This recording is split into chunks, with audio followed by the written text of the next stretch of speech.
Muy buenos días, que el Señor te bendiga. Ya estamos acá, un domingo más que el Señor nos permite estar reunidos en torno a la palabra de Dios. Un saludo grande a la iglesia Piedras Vivas. Mi nombre es Luis Salomón, soy de la iglesia Más que Vencedores y es un gusto para mí saludarte en esta mañana preciosa donde nos reunimos todos por estos medios digitales que el Señor nos ha proveído herramientas para estar reunidos en estos tiempos y no dejar de congregarnos. Y bueno, es una promesa que el Señor Jesucristo hizo a su iglesia. Nada va a prevalecer en contra de ella.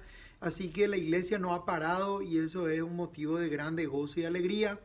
Y el motivo por el cual me toca hoy compartir la palabra del Señor contigo es justamente, ustedes ya están al tanto, la circunstancia tan dolorosa y difícil que el pastor Pablo y su familia están viviendo. Así que los acompañamos en el dolor, en la circunstancia que ellos están pasando. Los acompañamos en oración, los acompañamos personalmente y ese es el motivo por el cual me toca hoy compartir la palabra del Señor contigo. Para mí es un honor poder ser parte un poco de la ayuda también de esta manera a la iglesia y a ustedes también como congregación y a que podamos caminar juntos y bueno, justamente reflexionando un poco en este sentido, en toda esta circunstancia que ha sido muy difícil y dolorosa, eh, traje un mensaje que justamente lo titulé Dios no está ajeno a tu dolor. Y ese es el mensaje que quiero transitar contigo, tanto para mí como para vos, porque cuando uno se pone a predicar, no es que uno predica para los oyentes nomás, uno predica para sí mismo también la palabra del Señor. Los predicadores también son edificados por el mensaje de las escrituras. De lo contrario, no son dignos de estar ahí para enseñar o para expresar lo que la palabra de Dios dice, ¿verdad? Y bueno, por la gracia y la misericordia del Señor tengo el honor de estar contigo hoy. Y para mí quiero que sepas que es un honor, un privilegio y sé que probablemente no nos estamos viendo en persona, pero estamos compartiendo un tiempo juntos. Así que agradezco a Dios por tu vida, agradezco a Dios por la oportunidad de compartir con esta amadísima iglesia Piedras Vivas y quiero orar contigo en este momento. Padre, gracias Señor te damos por esta oportunidad, por este tiempo que tenemos de compartir tu palabra. Oramos, Señor, por la familia Tufari, Chamorro, bendecimos sus vidas, bendecimos la vida del pastor Pablo, de Joana, la vida de Gian Paulo. Oramos por ellos, pedimos, Señor, que ellos sean fortalecidos en el poder de tus fuerzas, sean llenos de tu presencia, llenos, Señor, de ti en este tiempo, en este momento, sus corazones sean sanados. Y tu palabra claramente dice que toda ayuda viene a los que te aman, Señor. Esta es una familia que te ama profundamente y vive para tu servicio, vive para servirte de manera excelente, Señor.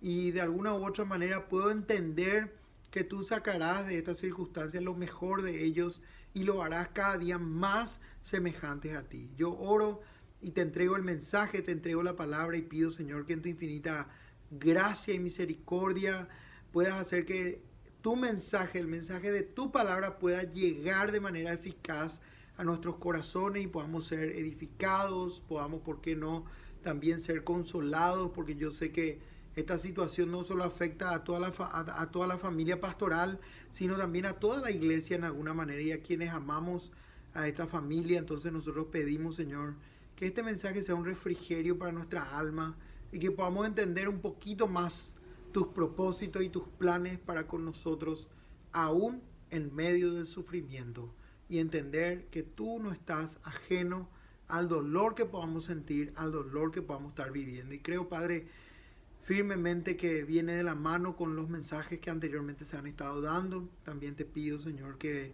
nos dé un corazón enseñable.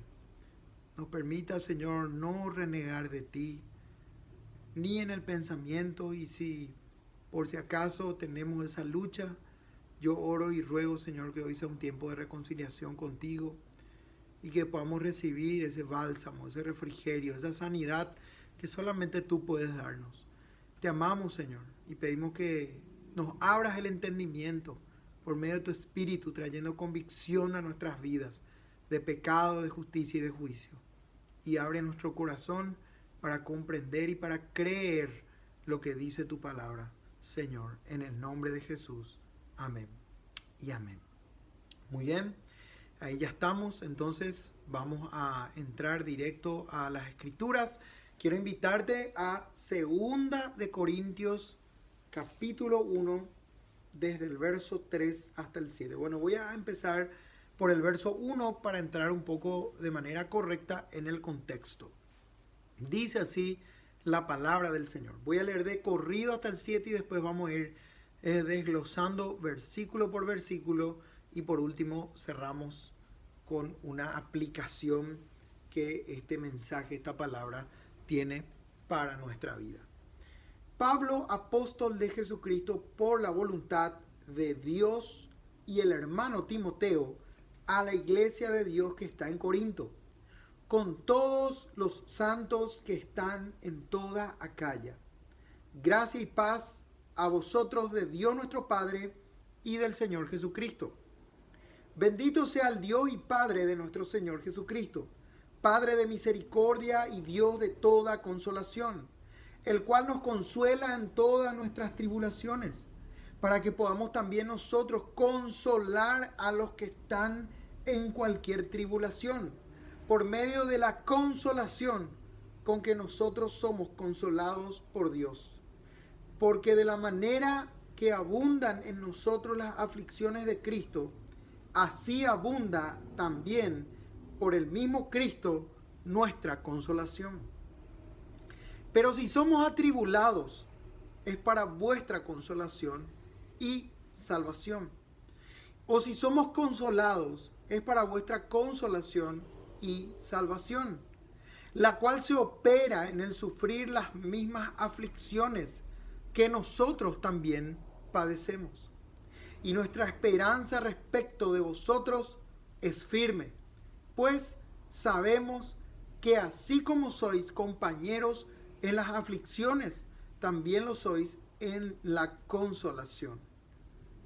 Porque, hermanos, no queremos que ignoréis, pasando ya un poquito al versículo 8, acerca de nuestra tribulación que nos sobrevino en Asia, pues fuimos abrumados sobremanera más allá de nuestras fuerzas, de tal modo que aún perdimos la esperanza de conservar la vida.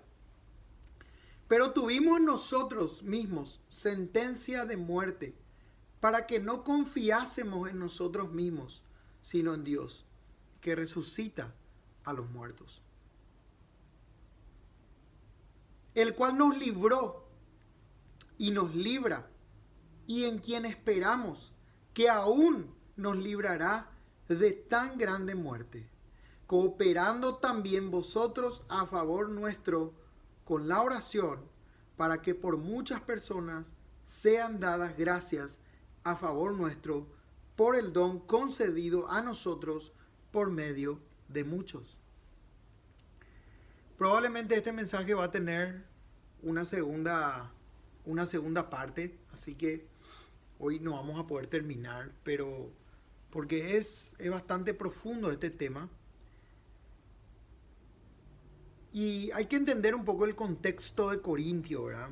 La iglesia corintia era una iglesia con mucha gracia, era una iglesia llena de dones, una iglesia muy carismática, carismática en el sentido de que mucha gente, no estoy hablando de, cuando digo carismática, no me estoy refiriendo a lo que hoy se conocería como una iglesia carismática, me estoy refiriendo a una iglesia, era una iglesia donde todos querían estar probablemente, era una iglesia hasta incluso se podría decir medio a la moda para la época, pero había mucho desorden, era una iglesia con personas con pecados flagrantes y abiertos que incluso podían dárselas de líderes y que no se tomaron medidas. Y bueno, esto generaba bastantes problemas muy graves, incluso en las prácticas de la Cena del Señor. Y todo eso se puede ver en la primera carta a los Corintios. Y la primera carta a los Corintios es una respuesta un poco dura del apóstol Pablo a esta iglesia para poner orden, para traer refrigerio, para traer orden, para traer una sanidad en todas las áreas que se necesitaban Y bueno, la segunda carta ya es, pasado un tiempo, volvió el apóstol Pablo a enviar una carta de alguna manera para reconvenir todo lo que había dicho en la primera, pero también para expresarles un motivo de alegría a los corintios, ya que ellos habían mejorado y habían tomado todas las medidas que él pidió que se tomen. Entonces es muy importante entender esta carta, pero en todo este proceso el apostolado del apóstol Pablo, valga la redundancia, apostolado, fue muy cuestionado siempre, incluso en medio de todos estos procesos que estaba viviendo la iglesia corintia, constantemente su apostolado era cuestionado y cuando ellos no, cuando sus atacantes o cuando los adversarios no podían sacar ninguna ventaja atacándolo por la función que él cumplía, porque era recto, era justo, cumplía de manera cabal y no le hacía daño a nadie. Ellos empezaban a atacarlo, a atacar su persona en forma directa, al punto tal que él mismo expresa en esta palabra que su vida incluso llegó a correr peligro. Entonces Pablo acá saluda a la iglesia de Dios en Corinto, bendice al Dios de todo consuelo que lo libra de sus aflicciones y defiende los cambios que él hizo en sus planes de viaje. Eso originalmente es lo que está ocurriendo un poco acá. El primer versículo, Pablo, apóstol de Jesucristo, por voluntad de Dios, y el hermano Timoteo, a la iglesia de Dios que está en Corintio, con todos los santos que están en toda Acaya. Apóstol por voluntad de Dios, esto es muy importante entender y reconocer, ¿verdad? Saber que uno no es un servidor de Dios por voluntad propia o porque a uno se le ocurrió nomás un día, amanecí con ganas de servirle a Dios y bueno, me pongo a servirle a Dios. No es tan así eso. Uno que se pone a servirle a Dios y que le está sirviendo a Dios, le sirve por voluntad propia. Perdón, por voluntad de Dios. No puede ser voluntad del hombre. Entonces esto necesaria y exclusivamente es voluntad de Dios. Por voluntad de Dios es que una persona se pone a servirle a Dios. Y justamente acá la referencia que quiero leer contigo de Efesios 1:1 y 3:4, si podés irte conmigo. Efesios 1:1 dice así: Pablo, apóstol de Jesucristo, por la voluntad de Dios, a los santos y fieles en Cristo Jesús que están en Éfeso. O sea, en todo momento él remarca que su apostolado, su servicio, hoy en día podríamos conocer a aquellos apóstoles como los misioneros, ¿verdad?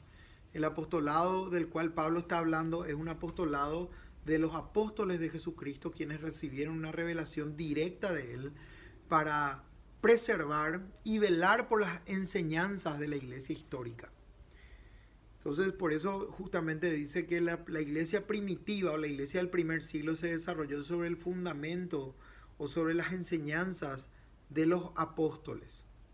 Entonces, eso hay que tener bien en claro, porque fue Jesús el que dejó las enseñanzas a los apóstoles de una manera directa y estos a la iglesia del primer siglo encargándose de velar por ella y de cuidar que nada venga a torcer esas enseñanzas y que eso se pueda desarrollar en un buen parámetro, en un buen contexto, en un buen avance incluso de todas las nuevas iglesias que se iban abriendo. Con todo eso se lucharon con miles de cosas en la historia, con muchísimas herejías, con muchísimas cuestiones espirituales, falsos maestros que venían a introducir enseñanzas totalmente falsas y erradas, negando a Cristo y la eficacia de su salvación. Y bueno, la iglesia primitiva luchó muchísimo, ¿verdad? Y también ellos no tenían el Nuevo Testamento tal como lo tenemos hoy en día. De hecho, ellos si podían corroborar el cumplimiento de las profecías del Mesías que había de venir, lo hacían con el Antiguo Testamento y al confirmar, al corroborar, podían saber que lo que estaban enseñando era realmente de Dios o no era de Dios por los cumplimientos que se dieron en el Señor Jesucristo. Efesios capítulo 3 versículo 4 dice lo siguiente: leyendo lo cual podéis entender cuál sea mi conocimiento en el misterio de Cristo. Leyendo lo cual podéis entender cuál sea mi conocimiento en el misterio de Cristo. Perdón, continúo. Misterio que en otras generaciones no se dio a conocer a los hijos de los hombres, como ahora es revelado a sus santos apóstoles y profetas por el Espíritu. Repito, leyendo, lo cual podéis entender cuál sea mi conocimiento en el misterio de Cristo.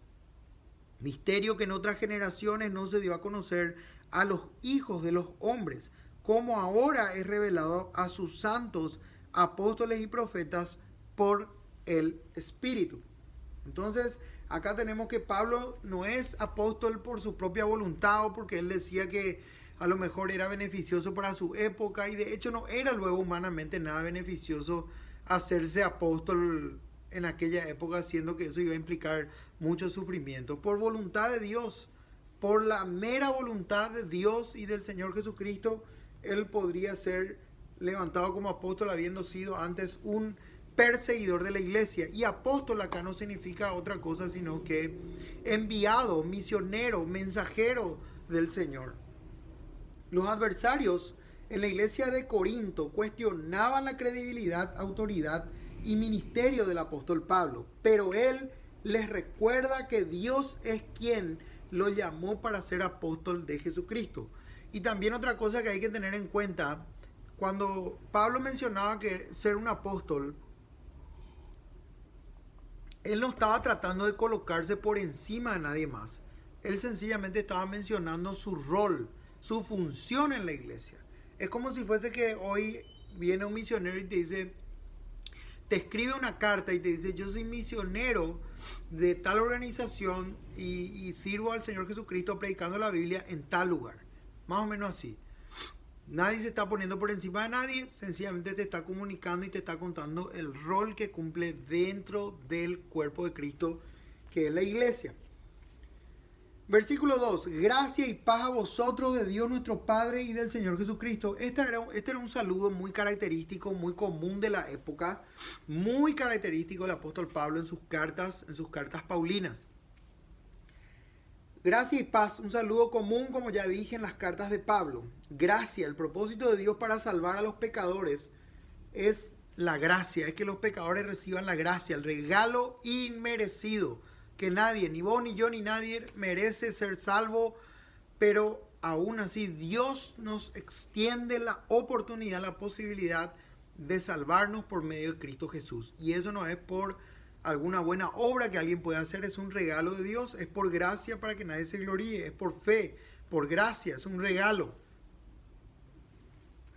Y la paz es una relación de paz la que tienen los creyentes con Dios y con los demás como resultado de esa gracia habiendo sido efectiva en el corazón del ser humano. Entonces, una paz, y muchas veces dicen la gente dice, yo que quiere experimentar esa paz que Jesucristo habla en Juan 14. La paz les dejo, mi paz les doy, pero yo no doy como el mundo la da. Es una paz que entendemos que sobrepasa todo entendimiento, una paz sobrenatural, una paz que está por encima de las circunstancias, una paz que sobrepasa cualquier dificultad que podríamos incluso pasar. Pero para experimentar esa paz que sobrepasa todo entendimiento, esa paz que no es como el mundo la da, que es la paz que Cristo da, primeramente tenemos que estar en paz con Dios. Y estar en paz con Dios o hacer las paces con Dios de alguna manera viene por medio de arrepentirnos de nuestros pecados, poner nuestra confianza en el Señor Jesucristo para ser salvo, el cual derramó toda su sangre hasta la última gota en la cruz del Calvario y resucitó de los muertos para darnos una vida espiritual. Poner nuestra confianza en Él y mantener nuestra confianza en Él nos da la pauta de que hemos nacido de nuevo, nos da la pauta de que se está desarrollando el fruto del Espíritu Santo en nuestras vidas, que es el carácter de Cristo expresado en diferentes características: amor, gozo, paz, paciencia, benignidad, bondad, fe, mansedumbre, templanza. En otro versículo dice justicia y verdad. Entonces, poner la confianza en Jesucristo y en su obra de expiación en la cruz Mantener nuestra confianza en el Señor Jesucristo es lo que nos hace ver, y es lo que de alguna u otra manera, con el correr del tiempo y con el proceso de nuestra vida y la formación de nuestro carácter, nos hace entender si hemos nacido o no de nuevo. De hecho, Jesucristo mismo dijo en el Sermón del Monte: por sus frutos los conoceréis, por sus obras, por su manera de conducirse en esta vida, por su conducta, le van a conocer a la gente. Entonces, es clarísimo acá que este saludo imprime un mensaje clarísimo en la vida de los lectores de la carta de Pablo. Pablo se expresa, hace conocer su rol, su función en la iglesia, pero eso también da a conocer, no como por decir nomás, viene y se presenta: yo soy fulano de tal. No, él se presenta como apóstol de Jesucristo por la voluntad de Dios, pero por la obra que está realizando, por la vida que lleva, no porque intenta vivir una vida que no la vive, por la vida que lleva, por la vida que vive. Así que si somos llamados a servirle a Dios, somos llamados también a vivir lo que decimos que creemos y lo que enseñamos, lo que predicamos. Y por consiguiente, los lectores de Pablo tienen que saber que el mensaje viene como fruto y para que cada uno pueda obtener de manera efectiva la gracia, o sea, la salvación de Dios en Cristo Jesús, y la paz, experimentado como un estilo de vida, pero no sin antes estar en paz con Dios por medio de que Cristo sea el Señor y Dios Todopoderoso nuestro en nuestra vida, en el día a día, y no como una religión, sino como una relación profunda, como una relación de vida, de padre a hijo, una relación de familia, una relación de toda la vida. Bendito sea el Dios y Padre de nuestro Señor Jesucristo, Padre de misericordias y Dios de toda consolación. Bendiciones a Dios por el consuelo en la aflicción. Pablo lo que hace acá es bendecir a Dios, glorificar a Dios, porque él recibió consuelo de parte de Dios en medio de todas sus aflicciones, en medio de todas sus tribulaciones. Y por eso es que podemos decir que Dios no está ajeno a nuestro dolor. Pareciera ser por momentos que cuando uno duele, cuando uno está en duelo, cuando uno está recibiendo, está ahí en la prensa, está en su peor momento, está en un valle de sombra de muerte, como el mundo entero hoy en día todavía sigue por el tema del coronavirus. Está en vilo, está en un valle de sombra de muerte. Todavía dicen los especialistas que no saben cómo va a parar esto. Dicen que la epidemia va a continuar, que tienen miedo de los focos allá en el este, que se puede desprender allá porque allá hay más circulación comunitaria y de ahí puede haber una explosión. Y bueno, estamos muchas veces en zozobra y no hacemos cosa vana si es que ponemos nuestra confianza en Dios. De ninguna manera. La voluntad de Dios es buena, agradable y perfecta. La palabra de Dios nunca vuelve vacía. Quiere decir que lo que Dios ha prometido se va a cumplir. La Biblia dice que Él es un buen pastor. La Biblia dice que Él nos consuela, que Él nos apacienta, que Él nos dirige. Y que aún en medio del peor momento nosotros podemos tener paz en medio de la tormenta. Podemos tener esa paz que sobrepasa todo entendimiento, que no es una paz como el mundo la da. El tema es que tenemos que poder mirar con los ojos del Señor, y para mirar con los ojos del Señor necesitamos conocer la Escritura, necesitamos recibir la Escritura, necesitamos tener un corazón enseñable, un corazón que ha nacido de nuevo espiritualmente. Por eso es importante también acatar lo que el apóstol Pablo justamente pide, y creo que es en esta misma carta, que podamos constantemente examinarnos a nosotros mismos para ver si estamos realmente en la fe. Job es un gran ejemplo de sufrir dolor, de pasar por tribulación y circunstancias durísimas en la vida, que tenemos la palabra de Dios. Pero aún con todo lo que Job pasó, su propia esposa le dijo: maldice a tu Dios y muérete, le dijo en algún momento. Y él con todo eso no renegó de Dios. Por momentos estaba en una montaña rusa de emociones, subía y bajaba, hasta llegó a altercar un poco con Dios y a inquirirle que Dios le dé una explicación del por qué estaba pasando lo que pasaba. Sus amigos, los amigos de Job, cuando le rodearon a él, hicieron bien mientras estuvieron callados, mientras estaban tranquilitos, callados. Estaban nomás ahí acompañándoles, ahí nomás, cerquita de él. Por la gracia y misericordia me tocó estar justamente con el pastor Pablo. Esa madrugada que ocurrió todo.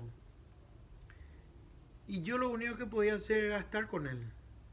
¿Qué le voy a decir? Y me acordé también de los amigos de Job. Me acordé de los amigos de Job. Cuando los amigos de Job intentaron hablar, intentaron sacar de alguna u otra manera la conclusión del por qué Job estaba pasando lo que pasaba, se pudrió todo. ¿Por qué? Porque ellos empezaron a hacer conclusiones erróneas. Empezaron a especular sobre las circunstancias de Job. Por eso no podemos especular sobre la vida de alguien que sufre. No podemos mal pensar. Generalmente el pensamiento humano, el pensamiento del corazón te dice, seguramente está ahí en algo rarófilo, por eso estaba viviendo lo que vive. No. Lo que la Biblia enseña no necesariamente dice que, en la palabra de Dios no dice que uno tenga que sufrir necesariamente por algún pecado. Claro, la Biblia también dice que Dios no puede ser burlado y que todo lo que el hombre siembra cosecha. Pero también eso es para lo bueno, no solamente para lo malo. La Biblia nos llama a pensar lo bueno. La Biblia nos exhorta en todo momento a pensar lo bueno. Todo lo bueno, todo lo puro, todo lo amable, todo lo que es digno de alabanza, en esto pensad, dice la palabra de Dios. Entonces no podemos decir que si una persona está sufriendo, está pasando por alguna circunstancia difícil o dura, esa persona está recibiendo la retribución de sus pecados, porque no es así. No siempre es así. Muchas veces Dios permite y sencillamente permite.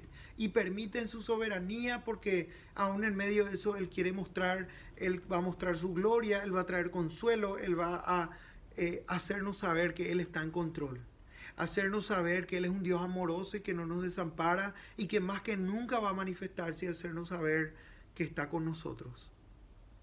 Justamente es lo que de alguna u otra manera mi querido pastor Pablo y su familia están viviendo en este momento. La cantidad de gente que les está apoyando, la cantidad de gente que les está llamando, se está poniendo a su disposición, les está ayudando de aquí, de allá, de esta forma, de aquella forma, cómo te puedo ayudar. Y ese es Dios, manifestándose a través de los hermanos como un servicio, como una expresión de cariño, como una expresión de amor, como una expresión de generosidad. Dios mismo diciéndose, aquí estoy, yo no te desamparo, yo no te dejo, no te preocupes, tengo el control de tu vida, todo va a estar bien. Es Dios hablándonos en medio de las circunstancias y permitiendo que nosotros lo conozcamos de una manera más profunda y haciendo que nosotros podamos entender que Él es real y que Él nos está conformando a la imagen de su Hijo Jesucristo también. Porque si Cristo sufrió y nosotros sufrimos, pero comparado con lo que Él sufrió en la cruz, estamos sufriendo todavía por debajo. Todavía hay mucho por hacer. Todavía estamos en un proceso de ser conformados a la imagen de Cristo. Entonces, el verso 3 dice, bendito sea el Dios y Padre de nuestro Señor Jesucristo, Padre de misericordia y Dios de toda consolación. Dios alienta a su pueblo en medio de las aflicciones para que ellos puedan encontrar en Dios la fuerza que necesitan para resistir en todo momento. Versículo 4 dice, el cual nos consuela en todas nuestras tribulaciones, para que podamos también nosotros consolar a los que están en cualquier tribulación, por medio de la consolación con que nosotros somos consolados por Dios. Y este versículo tiene una clave importantísima para nosotros. Entonces Dios trae consuelo en todas nuestras tribulaciones. Acá hay un tema también importante. A veces queremos renegar de nuestras tribulaciones. Queremos hacernos pasar como que nada nos duele, como que no pasa nada, como que todo está bien. Y Dios no nos está pidiendo eso. Dios nos está pidiendo sinceridad. Dios nos está pidiendo que derramemos nuestro corazón en su presencia, que busquemos algún hermano más maduro que nosotros en la fe y podamos ser acompañados en nuestro dolor, podamos abrir nuestro corazón, podamos llorar con libertad. Eclesiastés claramente dice que hay un tiempo para reír y un tiempo para llorar. Entonces, ¿por qué no llorar? ¿Por qué nos resistimos muchas veces a llorar? Lloremos en la presencia de Dios. Generalmente el consejo, y los especialistas saben, que el consejo siempre al que está pasando por una situación de luto es que no reniegue hacer su proceso de duelo de la mano del Señor. Hacer su proceso de duelo. Parar cuando tiene que parar, tomarse el tiempo para llorar 1, 2, 3, 4 y hasta una semana si es necesario. Llorar en la presencia de Dios, leer la palabra de Dios, orar en medio de todo ese dolor y hacer ese proceso de duelo al punto que Dios, que nosotros veamos la herida, nos demos cuenta que hay una herida, pero que ya está cicatrizada esa herida y que ya no duele, porque Dios hizo una vuelta a la página en esa etapa de nuestras vidas y tenemos una esperanza de vida eterna que nos sostiene, en el cual los que mueren en Cristo, según la palabra de Dios, nunca se ven por última vez. Juan 11:25, yo soy la resurrección y la vida. El que cree en mí, aunque esté muerto, vivirá. Eso dice la palabra de Dios. Cuando pasamos por algún sufrimiento, normalmente, y es entendible, ¿verdad?, que es muchas veces un mecanismo de defensa que el ser humano tiene. Hacer pasar como si nada está ocurriendo, hacer pasar por alto, hacer pasar como si fuese que no duele. Y eso a la larga, trae consecuencias difíciles, consecuencias nefastas a nuestra vida. ¿Por qué? Porque hace que uno colapse en algún momento por algún área de su vida. Entonces es importante que seamos sinceros con nosotros mismos y con el Señor Jesucristo y delante de Dios depositar nuestras cargas, depositar nuestro dolor y llorar lo que tenemos que llorar y descargar lo que tenemos que descargar y pasar ese proceso de duelo, de dolor, de circunstancia difícil con el Señor y ser conformados a la imagen de Cristo por medio de ella. No renegar entonces de esa manera. Entonces Dios nos consuela, es una certeza, una confianza, nos consuela en nuestras tribulaciones, para que podamos también nosotros consolar, y esto es maravilloso porque el fruto de que nosotros hayamos sido sinceros en ese proceso de dolor, de circunstancia difícil, de aflicción, de incertidumbre, de enfermedad, de pobreza, de escasez que estemos pasando, sea cual sea la circunstancia de dolor, de traición, ahí Dios está tratando con nosotros para que después de eso, este sea el resultado. Para que podamos también nosotros, versículo 4, consolar a los que están en cualquier tribulación. En cualquier tribulación. Por medio de la consolación con que somos consolados por Dios. Los creyentes que experimentan el consuelo de Dios en sus tribulaciones son capaces de dar consuelo y ánimo a los demás. Los creyentes que son consolados en sus tribulaciones son capaces de dar consuelo y ánimo a los demás. Esto es tremendo, queridos hermanos. Es tremendo porque ¿cómo puede ser, verdad? Pensamos, o sea, Dios tiene que utilizar algo así para que estemos capacitados para consolar a otros. Probablemente, si te pones a pensar de manera sincera, hay gente que sufre mucho más que vos y que yo en este mundo. Y si vos en alguna medida estás sufriendo, Dios está permitiendo eso para que vos puedas ser equipado por Él mismo para traer consuelo y esperanza a otras personas. Y eso es algo que de alguna u otra manera te hace identificar con Cristo, porque Cristo sufrió y mucho. los discípulos de Jesús sufrieron y mucho. La iglesia primitiva sufrió y mucho. Y de hecho, si vos te pones a leer la Biblia de tapa a tapa, te vas a dar cuenta que de alguna u otra manera la fe en Dios en muchas etapas de la historia se ha caracterizado por el sufrimiento. Pero en medio de todo eso, Dios siempre ha rescatado a su pueblo. En medio de todo eso, Dios siempre ha dado esperanza a su pueblo. En medio de todo eso, Dios siempre ha traído consuelo a los que sufren. En medio de todo eso, Dios siempre se ha glorificado. Y Dios siempre ha sido glorificado y victorioso y trayendo esperanza de vida eterna a aquellos que creen y confían de manera plena y absoluta en Él. Entonces, pueden dar consuelo y ánimo a los demás, aquellos que sufren y mantienen su confianza en Dios. Porque de la manera que abundan en nosotros las aflicciones de Cristo, así abunda también por el mismo Cristo nuestra consolación. Las aflicciones de Cristo. Los creyentes en unión con Cristo tienen parte en sus aflicciones, pero no en su sufrimiento sacrificial y expiatorio, sino en las aflicciones que vienen por la causa del Evangelio. Entonces no es que uno se puede entregar y morir como Cristo, entregarse como un sacrificio y morir crucificado como Cristo, y eso va a servir también para salvación de otros. No, Cristo murió una sola vez y para siempre. Ese fue el único sacrificio ya por todos los pecados. Es necesario confiar en Cristo y en ese sacrificio.